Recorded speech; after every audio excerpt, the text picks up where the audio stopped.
Sapa Indonesia Air Pekan kembali hadir untuk Anda, Saudara. Ketua Partai Koalisi Indonesia Maju atau Kim Plus mendatangi rumah Presiden Prabowo Subianto di Kertanegara, Jakarta. Presiden Prabowo menyebut pertemuan biasa yang rutin dilakukan. Ketua partai yang hadir diantaranya Ketua Umum PAN Zulkifli Hasan, Ketua Umum Demokrat Agus Harimurti, Presiden PKS Ahmad Syaihu, Ketua Umum Golkar Bahlil Lahadalia. Pertemuan berlangsung mulai pukul 17 waktu Indonesia Barat hingga 18.20 waktu Indonesia Barat.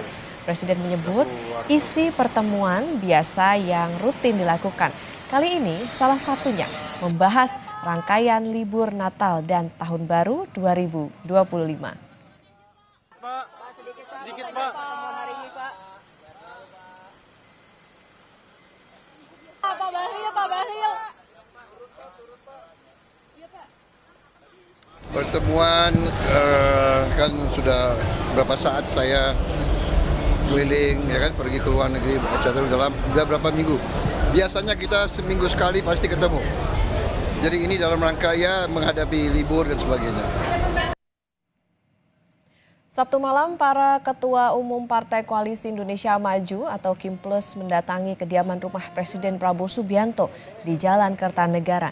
Meski Prabowo menyebut hanya pertemuan rutin yang dilakukan, namun apa sebenarnya yang menjadi pembahasan utama dalam pertemuan itu? Kita bahas bersama pengamat politik sekaligus Direktur Eksekutif Trias Politika Strategis Agung Baskoro yang saat ini sudah ada melalui sambungan Zoom. Selamat pagi Mas Agung. Pagi Mbak Okta, pemirsa semua. Mas Agung, pertemuannya cukup singkat sebetulnya sekitar 1 jam. Apakah ini bisa dikatakan hanya bahas Nataru atau apa yang bisa dianalisa dari pertemuan ini Mas Agung? Iya, kalau secara internal bisa dilihat bahwa pertemuan ini bisa jadi untuk mensolidkan ya Koalisi Indonesia Maju Plus agar tetap seirama, seia sekata merespon beragam macam isu-isu yang beredar akhir-akhir ini. Utamanya soal misalkan PPN 12% yang akan diberlakukan 1 Januari 2025, bagaimana Kim Plus akan solid ya. Kemudian juga soal pilkada tidak langsung, apakah memang akan ada pembahasan nanti di 2025 di awal-awal tahun seperti itu. Kemudian yang paling penting juga bagaimana mensinkronisasi, mengkomunikasikan, mengkoordinasikan kerja-kerja di eksekutif dan legislatif Mbak Okta. Agar punya langgam yang sama, tidak sampai kemudian membuat semacam miskomunikasi di publik. Nah, secara eksternal ini juga pesan positif kepada publik ya, bahwa Koalisi Indonesia Maju Plus solid ya mendukung pemerintahan Prabowo Gibran. Sekaligus juga mengirimkan pesan kepada PDIP di seberang kekuasaan bahwa Kim Plus dalam tanda petik siap merespons segala macam ya manuver ataupun langgam atraksi politik yang diperagakan PDIP sebagai partai oposisi. Mungkin sebagai pengantar begitu Mbak Okta. Oke, tadi dikatakan supaya bisa tetap solid Kim Plusnya nih. Apakah ini menjadi sinyal bahwa supaya masyarakat melihat oh nih Kim Plus masih tetap solid, atau partai-partai yang tidak berkoalisi melihat bahwa Kim Plus tetap solid merespon bagaimana isu-isu yang saat ini tengah berkembang di penghujung tahun, Mas Agung? Iya betul, apalagi kan ini PPN 12% mulai ramai ya, dibahas baik di sosial media dengan petisi yang hampir 200.000 orang ditandatangani seperti itu. Kemudian sudah mulai juga aksi-aksi di jalanan oleh mahasiswa, elemen-elemen demokrasi yang lain. Dan saya kira ini akan menguji bagaimana Kim Plus bisa seirama merespon beragam macam penolakan terhadap PPN 12% ini. Dan bagaimana formulasinya atau win-win solutionnya ya, agar kebijakan ini tidak memberikan ekses yang terlalu luas baik kepada masyarakat maupun pasar secara keseluruhan.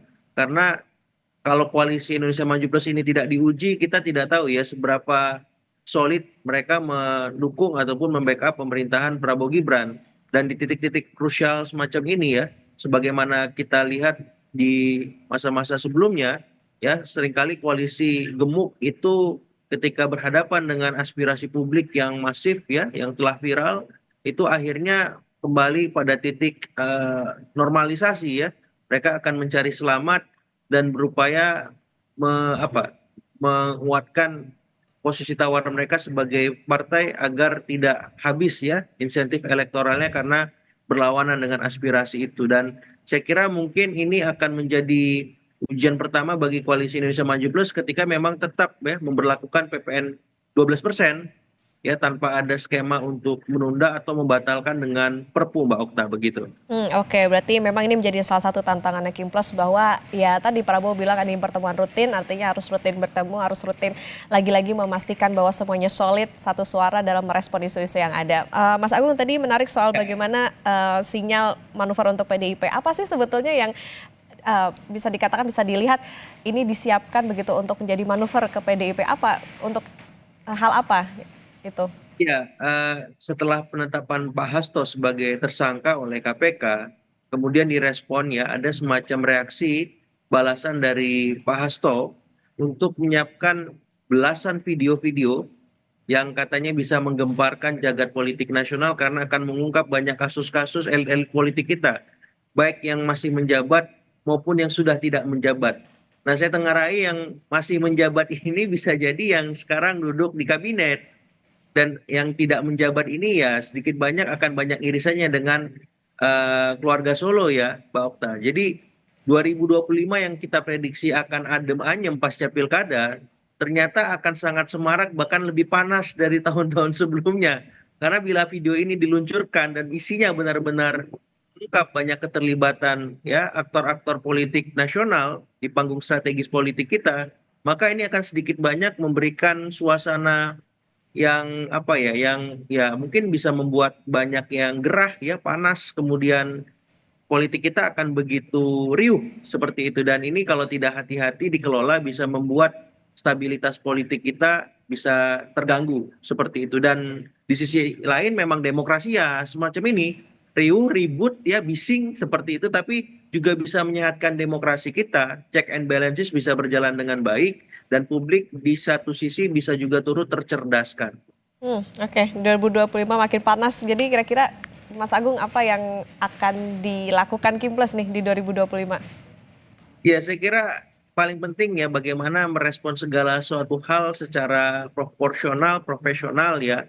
Kalau memang ada kasus hukum ya setransparan mungkin, seprofesional mungkin ditangani, jangan sampai ada intervensi-intervensi yang kasat ya, yang itu membuat hati publik terluka ya. Karena biar bagaimanapun walaupun ini kasusnya sifatnya elitis ya, tapi sedikit banyak dampaknya ke publik, apalagi itu memakai uang negara atau misalkan kebijakan-kebijakan yang banyak menguntungkan segelintir pihak semacam itu. Jadi ya kalau bisa lembaga-lembaga penegak hukum harus bisa mensterilisasi, menjaga netralitasnya dengan ya kekuatan-kekuatan politik baik yang sifatnya formal maupun informal, agar apa? Agar legitimasinya semakin kokoh, ya citranya positif, dan pada ujungnya semua kasus-kasus tersebut bisa diungkap dan pelakunya bisa dihukum seberat-beratnya karena memang sudah merugikan masyarakat kita secara luas. Seperti itu, Dokter. Oke, jadi memang dilihat 2025 tadi balik lagi makin panas, artinya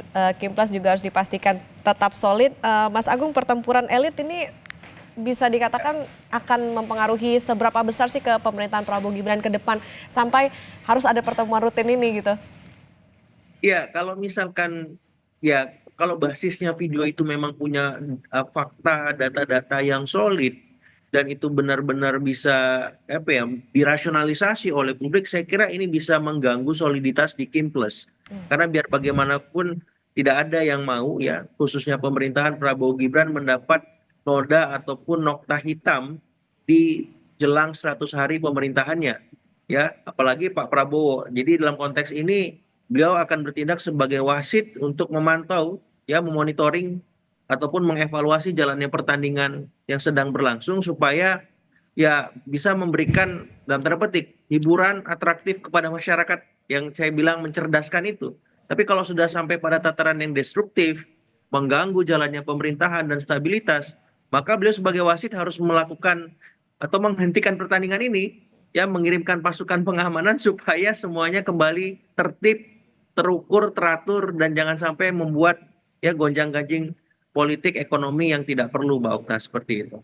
Oke, diharapkan jangan sampai ada musuh dalam selimut nih dalam Kim Plus gitu ya, karena tadi yang jadi tantangan adalah koalisinya relatif besar begitu, dan juga tadi ada banyak isu yang harus direspon tentunya oleh Kim Plus dan menjadi manuver juga untuk partai yang tidak berkoalisi. Ini yang kita tunggu nanti di 2025 seperti apa supaya menjaga pemerintahan dari Prabowo Gibran bisa tetap solid didukung oleh Kim Plus dan juga bisa tetap terjaga tentunya bagaimana kondusivitas di masyarakat. Terima kasih pengamat politik sekaligus Direktur Eksekutif Trias Politika Strategis Mas Agung Baskoro sudah bersama di Sapa Indonesia Pekan. Sehat selalu Mas Agung.